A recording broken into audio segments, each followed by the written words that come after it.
Praise God, praise God. Napakaganda po ng ating testimony na sinare ni Brother Len. So, good evening po, Sis Fairview. Good evening. Evening. God is good? All the time. All the time, God is good. So, welcome po sa ating midweek Wednesday Bible Study. Ako po si Justin Ladaran Magundayao, devotion leader po for this evening. Baka nagtataka po kayo, sino kaya yung bata na nakatayo dito sa harap? Di ba?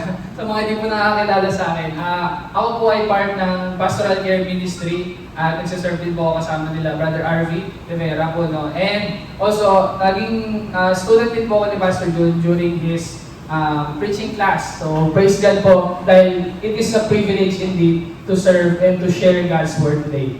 Are you excited po to hear God's Word? Parang mahina. Are you excited po to hear God's Word? Yes. So I pray po na hindi po ako yung makita ninyo. I pray na hindi po ako ang marinig ninyo this evening, kundi si Lord lamang po. And I would just like to share this verse to you. And so sabi dito, don't let anyone look down on you because you are young, but set an example for the believers in speech, in conduct, in love, in faith, and in purity. I'm 22 years old po, standing right in front of you. And it is only by God's grace that I am here. So sa mga kabataan po na katulad ko, nothing is impossible to God. Kaya kang gamitin ng Panginoon, kahit anong edad mo. Is God good? Amen. So, excited po ako to share po yung bagong series natin. But excited din ako na magpag-game. So already po ba kayo sa games? Yeah. So, sino ba dito yung mga mahilig gumala? Yan, mahilig mag-travel. Ayan, taas pong kamay, marami pong mahilig mag-travel sa atin. No? So, ang title po ng ating game for this evening is Guess the Road. Ayan, sasabihin nyo lang po kung ano yung pangalan ng road na to. For sure, medyo alam nyo na itong mga te. Pero pangalanan nyo lang. Okay po, yung price po nito, tawagin nyo na lang po si Kuya Rene, siya na po magbibigay ng price niya. Biro lang po. So, ito po, unang-una. Saan po ito? Anong road to? Intramuros, ayun, Intramuros Road. Tama po ba? Yan, Intramuros Road. Palampakan po natin yung nakasama ng sagot ko. Intramuros Road. Ito naman, alam na alam natin yan. Sino ba nagsabi ng Commonwealth? Commonwealth yan. Commonwealth? Tama, Commonwealth Avenue. Galing po natin, no? Diyan po siguro kayo lagi nag-traffic, kaya alam na alam ninyo. So next po, ayan. Gagaling po ninyo. Ito po. Quiapo. Saan po sa Quiapo to? Yun, alam na alam po nila. Quezon Boulevard, Quiapo, Manila. No? Diba? Alam na alam po nila. Halata po na biyaheros tayo. No? O, last na po. Ito, medyo siguro mahihirapan po kayo. Ay, ano? Saan po sinasabi NLEX? May nag-sabi ng NLEX. Yan, North Luzon Expressway or tinatawag natin NLEX. Yan. Awesome. So, palampakan po natin muli, no? Gagaling po ninyo. Alam na alam ninyo yung mga road. And mahalaga po na na-start natin yon. It's because our topic for this day is God's way to heaven. So, I'm privileged po and blessed to open a new series sa ating midweek na tinatawag na Lifesaver. Formerly, Biblical Foundation series po yung title nito before. So, let's pray po muna, no? And ask God for help bago po mag-start tayo. Heavenly Father, we thank you again for this opportunity, for this privilege to hear your word, Panginoon. Lord, itago niyo po ko sa inyong likuran. Nawa, Panginoon, kayo po ang magsalita sa mga tagapakinig ninyo. At nawa, Panginoon, ma-remind po kami that your way to heaven, Panginoon, is indeed Jesus. Lord, we thank you, we praise you. Tabang panalangin in Jesus' name. Amen, amen. Praise God po. So, question. Is there really one way to heaven? Meron po ba talagang isang way to heaven? No? Marami po kasi nagsasabi na, ako yung way. O kaya ito lang gawin mo, mapupunta ka na sa langit. Sige, maging mabait ka lang, mapupunta ka sa langit. Marami pong nagsasabi ng ganun. But I would like to share with you 4 things this evening. So, tatandaan po ninyo to. Madaling-madali lang po tandaan. Yan. Ito po yung outline natin for this evening is life. Love of God, issue with sin, faith in Jesus, and eternal assurance. Maaring tayo po ay matagal ng mga Kristiyano at siguro medyo gas-gas na tong message na to sa atin. Pero I pray that ito pong message na to is a reminder for all of us Christians, lalong-lalo na po na malapit na dumating ang ating Panginoong Jesus. Naniniwala po ba kayo doon? Amen. Praise God. No? Simulan na po natin with the love of God. John 3:16. O, sige po, huwag niyo titignan. Sabihin po natin itong verse na to. Alam na alam natin to. Ready? 1, 2, 3. Whoever believes in Him shall not perish but have eternal life. Tinakpan ko po, meron pala doon. So, for God so loved the world that He gave His one and only Son, that whoever believes in Him shall not perish but have eternal life. Di ba sa ibang version, have everlasting life. O, napakaganda po ng verse na ito. Madalas natin siya nakikita. Minsan sa mga posters, minsan sa mga graffiti. At madalas din kasi ginagamit ito sa hindi maayos or hindi tamang paraan. Minsan, dinudugtungan nila to, pinapalitan nila yung John. No? Tinatagdagan nila yung 3:16. Pero itong very verse na to, this summarizes God's relationship with humans or with humanity in the way of salvation. So, sabi dito, for God so loved the world. Naniniwala po ba kayo na mahal ng Diyos ang ating mundo? Naniniwala po ba kayo na mahal kayo ng Diyos? That's why you are here. Praise God po. So, makikita natin, ang ibig sabihin ng eternal life is spending time with God in heaven. Sino pong excited dito makasama si Lord sa heaven? Diba? Lord, kunin mo na kami. Yeah, so spending time with God in heaven, napakasarap po na realidad na makakasama natin ang Diyos sa langit. No? Yung eternal life na pinapromise ng Diyos sa atin. At ito pa, John 10:10, sabi, the thief comes only to steal, to kill, and to destroy. I have come that they may have life and have it to the full. When was the last time na naranasan niyo po yung parang drain na drain kayo? Sino ba dito mga nagtatrabaho pa hanggang ngayon? Yan, taas niyo po yung mga kamay. Yan. Naranasan niyo po ba na pagpasok niyo pa lang ng Lunes, parang ayoko na magtrabaho. Parang pagod na po, Lunes na naman. Di ba? Parang nakakapagod po yung gano'n, no?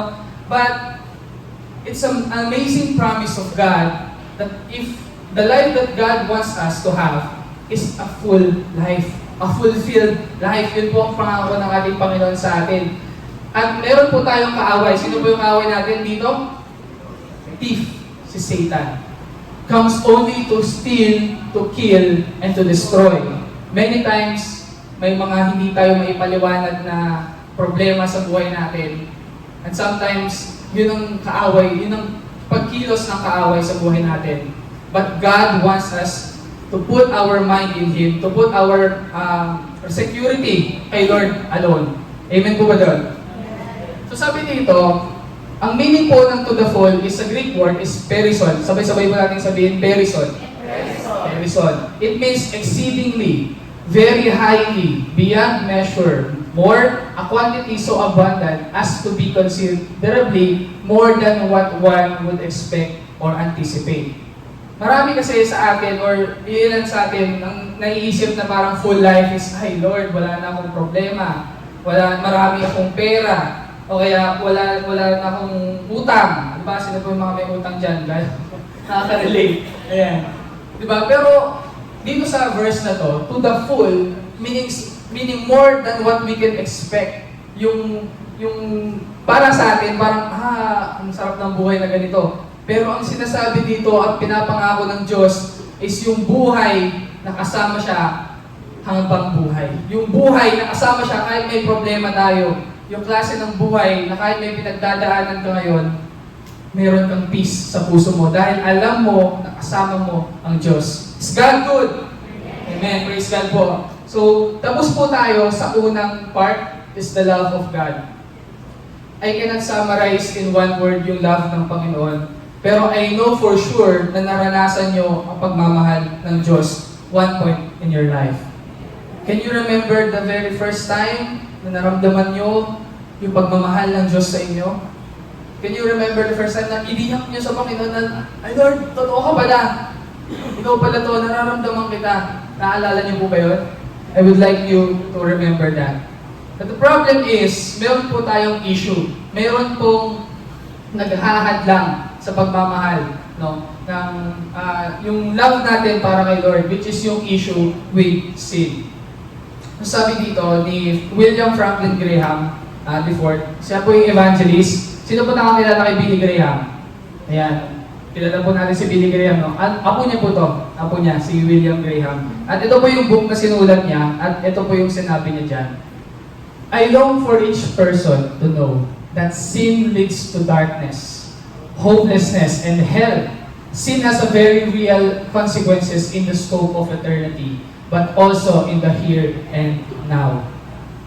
Meron po ba tayo at this moment na hindi pa po nako-confess kay Lord na kasalanan? I'm challenging you and encouraging you na lumapit na tayo sa Panginoon at mag-repent sa ating mga kasalanan dahil hindi natin alam kung saan tayo dadalhin ng ating mga kasalanan. Lagi na i-share sa atin sa mga Sunday preachers na yung sin dadalhin tayo sa hindi natin inaasahan. Diba? More than what we can pay for. Sorry kung hindi ko kabisado, pero yun. But sin really leads us to darkness. The very fact na nandito po tayo ngayon, lahat tayo dito makasalanan. Naniniwala po ba kayo doon? Taas ang kamay ng hindi nagkasala. Wala, di ba? Lahat po tayo dito nagkasala. And sin has a very real consequences. I would just like to share to you yung short testimony ng aking buhay. No? And a very young age, 22 years old, but I lived for 19 years na wala pong relasyon sa Diyos. Just like our brother Glenn, ako rin po ay from Roman Catholic na religion, but I live in such a life na hindi ko lang ako glorify kay Lord. I live a life na punong-puno. Sabi ko si Brother Glenn, bonita siya, good boy. Pero ako, sobrang daming kabalastugan ng aking nagawa nung hindi ko pa nakilala si Lord. Ano po yun? I've been addicted to cigarettes, drinking, vaping, even cursing. Madami pong mga buhay na even yung mag-i-exam na lang kami, mag-iinuman pa kami mga magkaklase. Napakadami po. And lahat ng yun really pierce my heart whenever I remember those things na mga pinagagawa ko. But more importantly, mas naaalala ko yung kabutihan ng Diyos sa aking buhay. Mas naaalala ko yung pagpapatawad at pagtatanggap sa akin ng Diyos despite of my sins. Is God good? Palakpakan po natin ng Diyos if God is good. Sabi dito, lahat po tayo ay nagkasala. Romans 3:23, for all have sinned and fall short of the glory of God. Wala pong nakahantong sa glory ng Panginoon dahil lahat tayo ay nagkasala. Sasabihin niyo sa akin, Brother Justin, hindi naman ako inom katulad mo. Hindi naman ako naging addict katulad mo. Pero, nakapagsinungaling na po ba tayo sa ating mga buhay? Yes. In one point ng buhay natin, no? Pero kaya po lahat tayo ay nagkasala. Wala pong hindi. But, sabi dito, ano po ba ang yung alam natin na Romans 6:23, for the wages of sin is death, but the gift of God is eternal life in Christ Jesus, our Lord. Ito po ang kabayaran ng kasalanan natin. No? Ito po, death. Ano po ba yung death na yan? No? Meron po dito sinabi rin sa Revelations 21:8, but the cowardly, the unbelieving, the vile, the murderers, the sexually immoral, those who practice magic arts, the idolaters, and all liars, their place will be the fire lake of burning sulfur. This is the second death. I'm not talking here about the death na physical, gaya po ng mga na-attendan namin during wake services, no? Hindi po yun. But this is the second death na tinatawag nating eternal separation from God, which is the second death, yung spiritual death po natin. Would you agree with this? Patay ang isang tao kung wala sa kanya ang presensya ng Diyos. Amen? Patay ang isang tao kung wala si Lord sa buhay niya.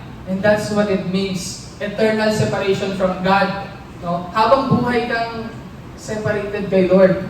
At what eternal life means is having that eternal na life with Jesus, with our Lord. Meron pa po dito, sabi sa James 2:10, for whoever keeps the whole law and yet stumbles at just one point is guilty of breaking all of it. Kahit isa lang, kahit ang sabi ko po kanina, no, kahit nakapagsinungaling ka lang, kahit nag-chismis ka lang, di ba? Kaya nanira ka ng iyong kapwa, nagkasala po tayo, at lahat ng law, di ba, naalala po natin yung 10 Commandments, lahat ng yun na disobey na natin ng Panginoon. At lahat tayo nga ay nagkasala. And if we commit one sin, di ba, guilty po tayo sa isa, sa lahat. God sees us as guilty of breaking all His law. But the question is sin affecting your relationship with God? Is your sin right now affecting your relationship with God? My prayer is that we all repent and ask for God's forgiveness. Dahil mabuti po ang Diyos, just like me, na pinatawad ng Panginoon at niredeem, kaya ka rin patawarin at i-redeem ng Panginoong Jesus.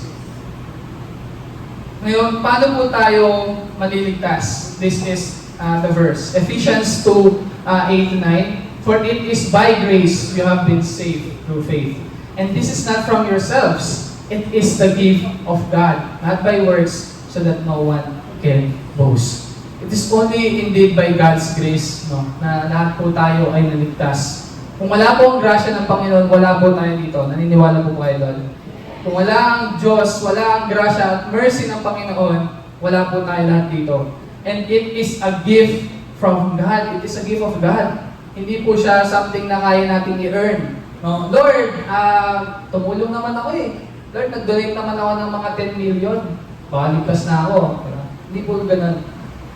Lahat, kahit gawin pa natin lahat ng sa tingin natin mabuti, lahat po tayo nagkasala. But it is indeed by God's grace that we are saved.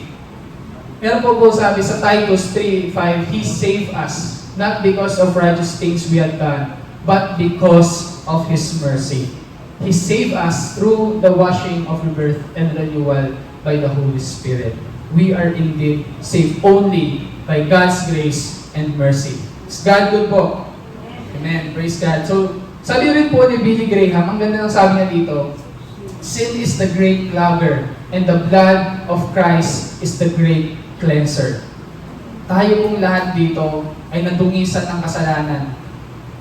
Ngunit ang dugo ng Panginoong Yesus lamang ang nag-save sa atin at naglinis sa atin lahat so that we can come to God with a humble heart at makakaharap tayo ng may mukhang ihaharap. Dahil si Jesus ang nakikita niya, yung dugo ni Jesus ang nakikita niya sa atin. Now, we have the love of God in the issue with sin. Ano po ba dapat natin gawin? Ngayong alam na natin na mahal tayo ng Diyos at meron siyang dalawang plano sa atin, an abundant life and an eternal life. At nalaman na rin po natin yung issue with sin, na sobrang destructive pala ng sin. We have to put our faith in Jesus. Question. Sige po, tanungin niyo yung katabi ninyo, are you willing to give your life to each other? Sige, tanungin niyo yung katabi mo, willing ka bang ibigay yung buhay mo sa akin? Pag sumagot ng oo, ako din, sabi mo. Willing din ako. Pero pakitaas po yung mga kamay ng mga magulang dito. May mga anak po. Yan, may mga anak. Diba? Sabi po ninyo, willing po kayo to give your life sa inyong pong mga katabi. But the question is, would you offer your child's life for someone else? Willing po ba kayo? Di ba parang ang hirap na ibibigay mo yung anak mo, ito na anak, ikaw na, ibibigay ko na yung buhay mo para mabuhay lang itong katabi ko. Diba? Tignan mo yung katabi mo, natutuwa pa siya. But this is the very reason po, na ginawa ng Diyos sa atin. Maaaring tayo po ay willing to give our life to each other, pero mahirap na ibigay yung sarili nating anak. But that is exactly what God did. Yun po yung ginawa ng Panginoon sa ating mga buhay. No? Ibinigay niya ang kanyang bugtong anak na si Jesus para sa atin. Ang sarap po malaman ng ganun, no? Na may namatay para sa atin.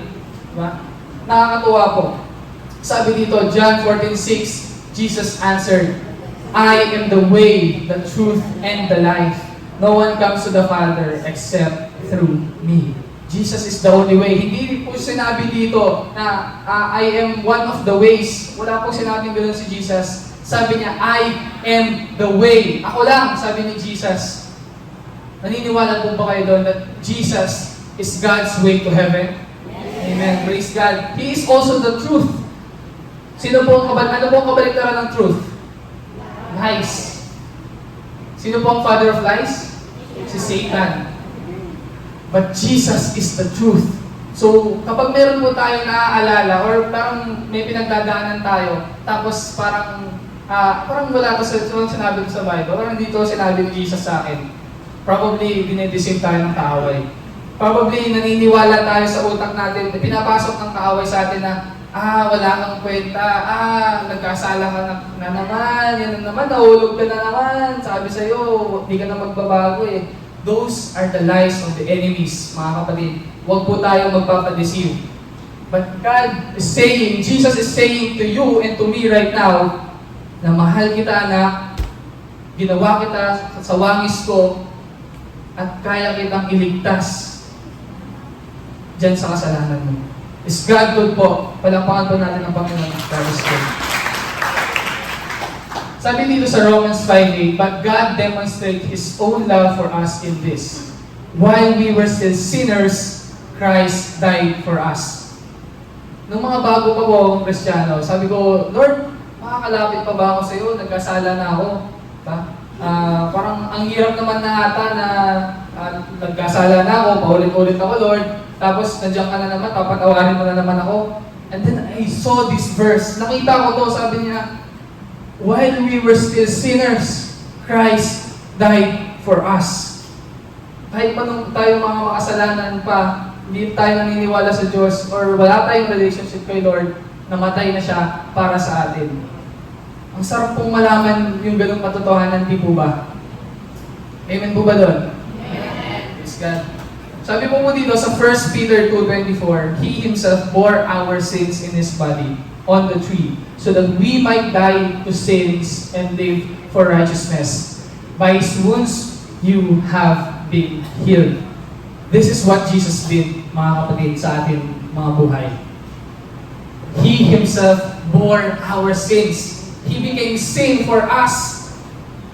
So that walang pong ibang mga kabayan, no? Di ba po sabi dito kanina sa verse na the wages of sin is death. Taas po kamay ng immortal na hindi namamatay. Wala po tayo dito, wala po sa room na to, di ba? Only Jesus can do that. So only Jesus can bore all of our sins. At siya lamang din ang tanging paraan patungo sa Ama. Meron pa po dito sabi, Jesus died on the cross and completely paid the penalty for our sins. Completely. Tapos na yung mga kasalanan natin before, ngayon, sa hinaharap, lahat yan nabayaran na ng Diyos. Wala kang kaya, wala akong kaya na idagdag at ibawas so that God and Jesus can pay all of our sins. So tapos na po tayo sa faith in Jesus. Now, ano po ang makukuha natin if we have faith in Jesus? Eternal assurance.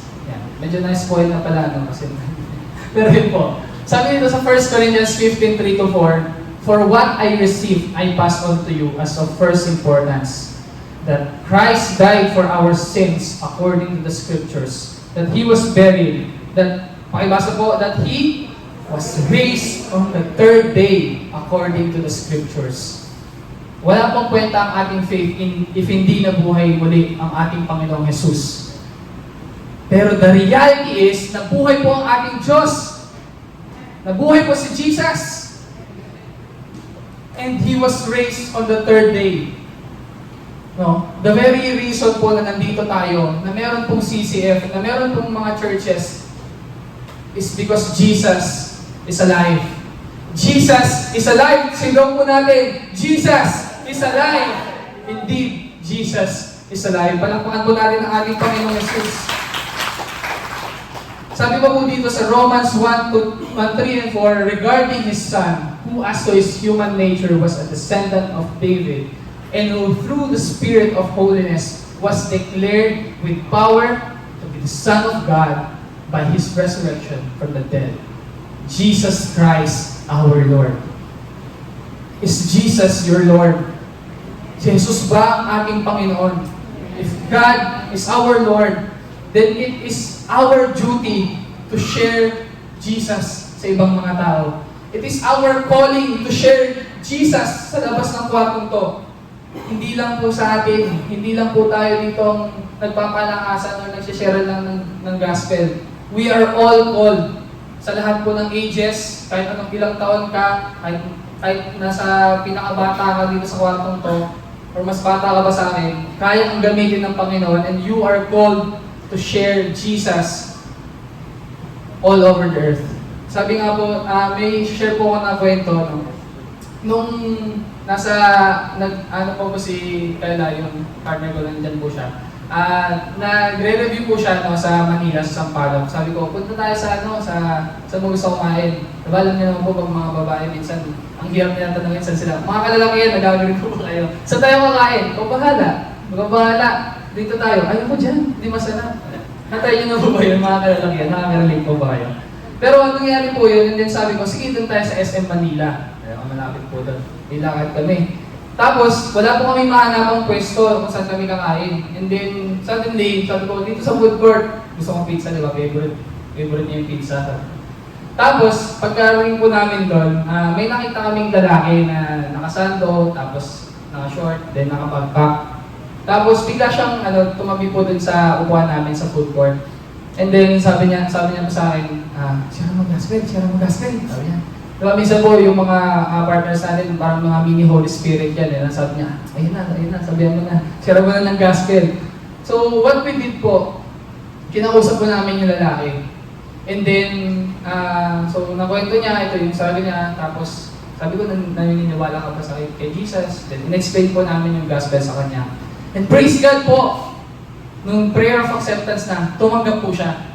Kailangan po natin ng praise God po, nakakatuwa. Tumanggap siya, and meron pa pong follow-up noon, nangungulit na rin siya sa chat, so inad namin sa Facebook, and then patuloy pa namin siya, sinasharean po ng God's Word. So, minsan po, may mga times talaga na gano'n, unexpected, pero doon tayo, kung nasan tayo ngayon, doon tayo dinadala ng Panginoon so that He will be glorified. If you are working sa isang industry, or if you are nasa isang business ka or nag-aaral ka man, nilagay ka ng Panginoon dyan so that He can use you for His glory. Para maraming makarinig at maraming makatanggap sa libreng regalo ng ating Panginoong Jesus. Pagtuloy po natin, sabi dito sa John 11:25-26, I am the resurrection and the life. He who believes in me will live even if he dies. And everyone who lives and believes in me will never die. Will never die po, meaning nito, eternal life. Maaring mamatay tayo dito sa lupa, magdidikay yung mga katawan natin, pero sa langit, kasama natin si Jesus, meron po tayong eternal life with Him. Sabi nga po doon, yung pangako doon, diba, meron tayong glorified body. Yung mga cholesterol natin, wala. Normal na lang doon, di ba?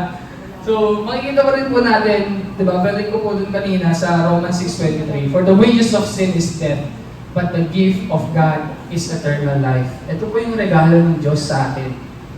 Diba? Ito po yung libre niyang regalo sa atin. Ano po naalala niyo to, or one point in another, may nasharean din kayo. Sabi niyo, ito yung regalo ng Diyos sa buhay mo.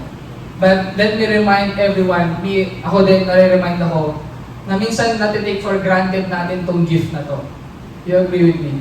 Minsan natitake for granted natin yung gift of eternal life. Yung na lahat ng mga nararanasan nating magaganda sa buhay natin, minsan nakakalimutan na rin natin mag-thank you kay Lord. Kasi lahat po ng ating, whether it's bahay man yan, pagkain, even the very fact na nandito kayo ngayon, na nagligtas, diba? Lahat ng yan ay regalo ng Diyos. At lalong-lalo na yung eternal life na meron tayo. Yung security namin kay Lord. 1 John 5:11-12, and this is the testimony. God has given us eternal life, and this life is His Son. He who has the Son has life. He who does not have the Son of God does not have life.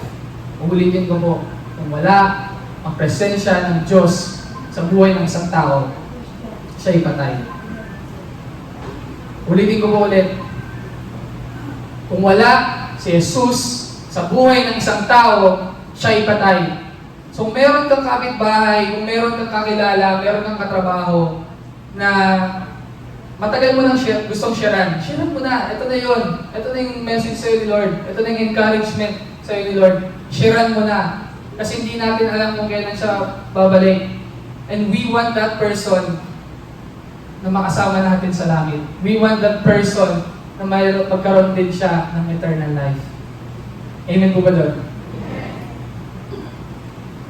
Again, sabi po dito sa Ephesians 2:8, in-highlight ko na po dito, for we are God's workmanship, created in Christ Jesus to do good works, which God prepared in advance for us to do. Maraming nagsasabi na, sige, gaya ng sabi ko po kanina, gawa lang na mabuti, maliligtas ka din. But, sabi dito, doing good works is indeed the result of our salvation. Hindi ito yung reason kung bakit tayo maliligtas, pero ito yung resulta dahil tayo ay naligtas. Nakakasunod po tayo. Amen. How are we saved? By God's grace through faith. What is grace? Grace is God's riches at Christ's expense. It's undeserved favor, unmerited, unconditional, uncoerced, or hindi pinilit, freely given by God and paid for by Jesus. So, kapag naalala po natin yung the very first time that we accepted Christ at tumugon tayo sa calling niya, alalahanin po natin that it is indeed by God's grace that we are saved. Paano naman po tayo tatanggap ng isang regalo? Diba? Ang regalo ng Diyos, you receive it by faith. When I say by faith, hindi yung may ebidensya. Dati, ganito rin po ako parang,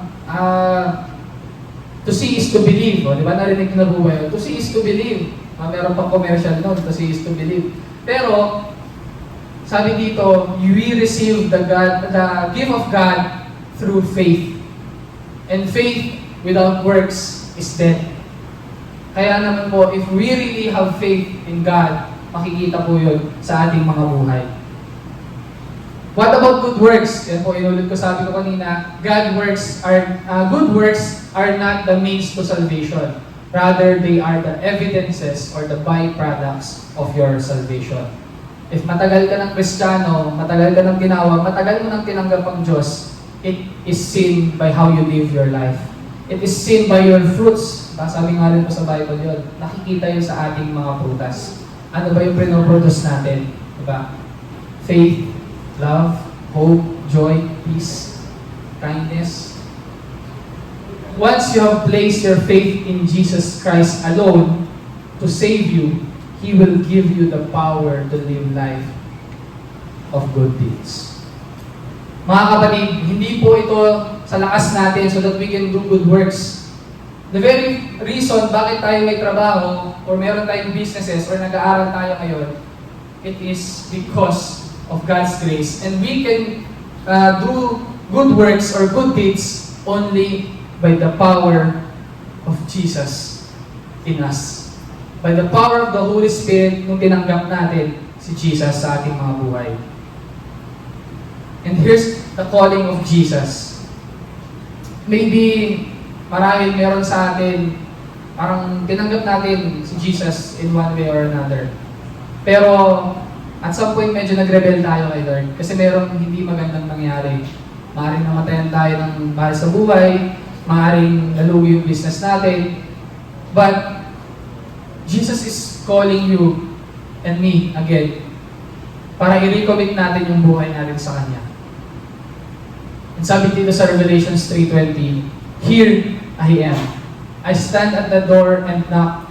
If anyone hears my voice and opens the door, I will come in and eat with him and he with me. Kumakatok po ang Diyos sa bawat puso natin. Ngayon mismo, kumakatok ng Diyos. Sabi niya, anak, papasukin mo ako. Nag-aantay lang ako. Anak, isurrender mo na yung kasalanan mo sa akin. Isurrender mo na yung control sa akin. At ako na, hayaan mo na ako na mag-control sa buhay mo. Can we all close our eyes and bow down our heads? And this time, we will recommit our lives to Jesus. If this is your first time committing your life to Jesus, hindi aksidente na nandito ka ngayon at narinig mo itong mensahe na ito mula sa Panginoon. Ito ang pagkakataon na tanggapin mo si Jesus sa iyong buhay. If that is your prayer, pray this prayer with me. And even if natanggap mo na si Jesus, pray this prayer with me. Let's say, Lord Jesus, thank you so much for loving me. I'm sorry for my sins. Thank you for dying on the cross for all of my sins. With your help, Lord Jesus, I will turn away from all of my sins. Today, I trust you to be my Lord and Savior, and I receive you into my heart. Thank you, Lord, for forgiving my sins and for coming into my heart. I accept your free gift of eternal life. Thank you, Jesus, for that one day I will go home to you in heaven. From this day on, I will follow and obey you. In Jesus' name, amen. Palakpakan po natin ng Diyos. Now, ano nangyari if tinanggap mo na si Jesus sa iyong buhay? You now have eternal life. Masarap po, no? Meron na tayong eternal life. Sabi dito, pwede po ba natin sabay-sabay basahin sa 1 John 5:11-13? This is the testimony. Ready? 1, 2, 3, go.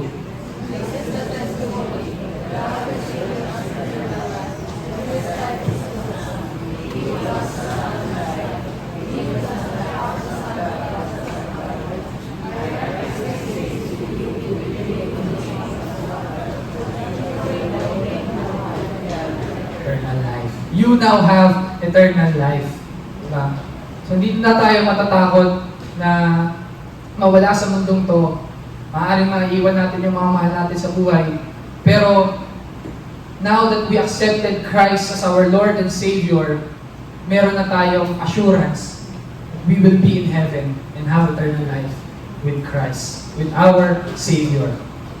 Pangalawa po, all of your sins are paid for and forgiven.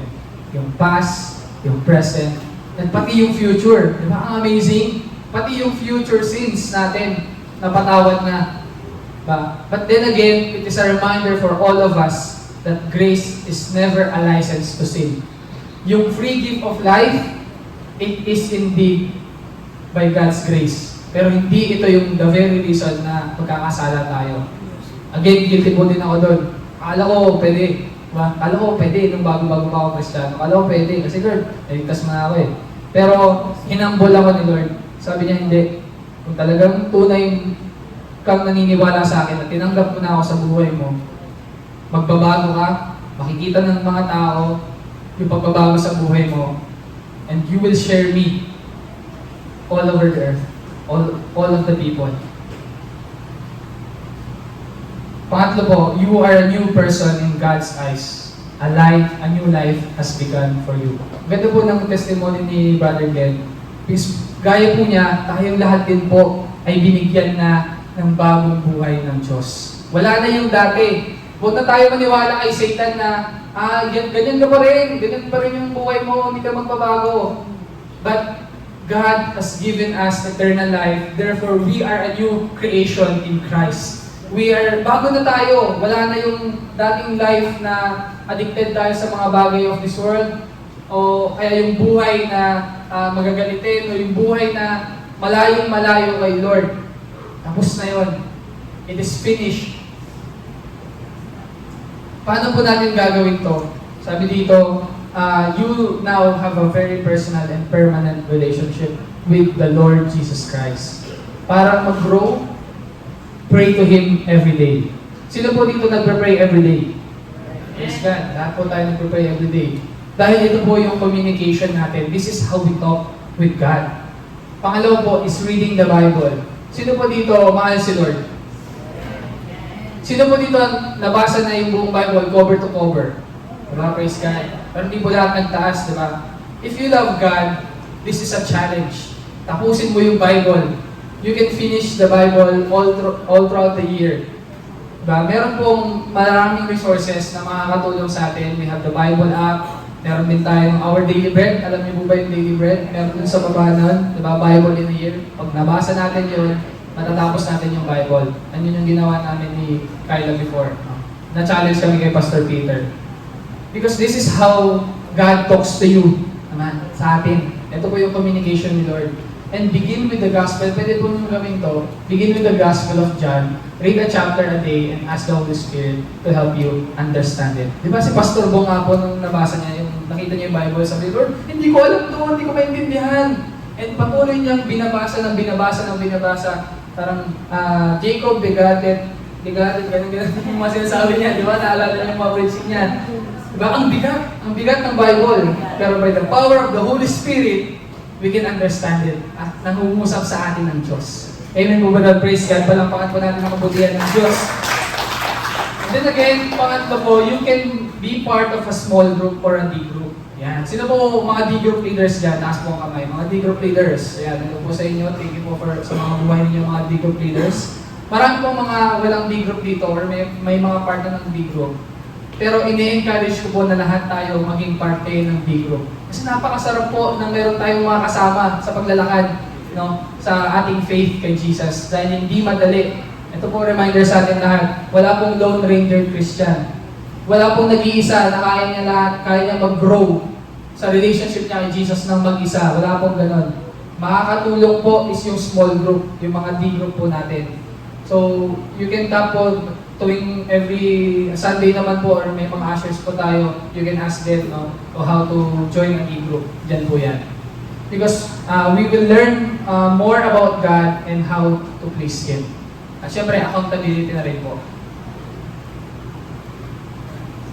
So, ang series po natin is yung tinatawag na Lifesaver. At ito po yung ating mga points: love of God, issue with sin, and faith in Jesus, eternal assurance. Let me end with this. Mga kapatid, hindi madaling maging Kristiyano. Imposible ang pagiging Kristiyano. Naniniwala mo ba kayo doon? Imposible to kung tayo lang mag-isa. Sa kapangyarihan lang natin, imposible ang pagiging Kristiyano. Sa mga nagdadrive yan katulad ko, diba, sobrang hirap na. Minsan biglang sumingit lang. Ano ba yan? Hindi marunong. Ba't nagka-lisensya pa yan? Diba? Minsan ganun tayo eh. Pero, tinawag tayo ng Diyos to do good works. Tinawag tayo ng Diyos, me and you, para maluwalhati siya habang nabubuhay tayo sa mundo ito. At ito ang pangako ng Diyos. Hindi niya pinangako pala na pag tinanggap natin siya o natanggap na natin siya, wala tayong problema. Hindi po totoo yun. Pero ang pangako ng Diyos sa atin, na kapag tinanggap natin siya sa buhay natin, at nagkaroon tayo ng problema, kasama natin siya. It's God good po. Praise God. So, let's pray. Heavenly Father, we thank you sa mensahe mo, Panginoon. Salamat, Jesus, na namatay ka para sa aming mga kasalanan. At muling nabuhay, Lord, sa ikatlong araw. Thank you, Jesus, na even if we're still sinners, you died for us. Lord, inaalala po namin lahat ng ginawa mong kabutihan sa buhay namin. Inaalala namin, Panginoon, yung ginawa mo sa krus at inaalala namin that you save us. Nung kami ay lugmok, nung kami, Panginoon, ay nasa darkness, niligtas niyo po kami. Thank you, Jesus. Thank you for that. So help us, Lord, na lalabas kami sa kwartong to, and even sa mga discussions po namin, Lord, pagpalain niyo po kami. And we thank you, O God. We bring you back all the glory and praise. In Jesus' name we pray. Amen. Praise God.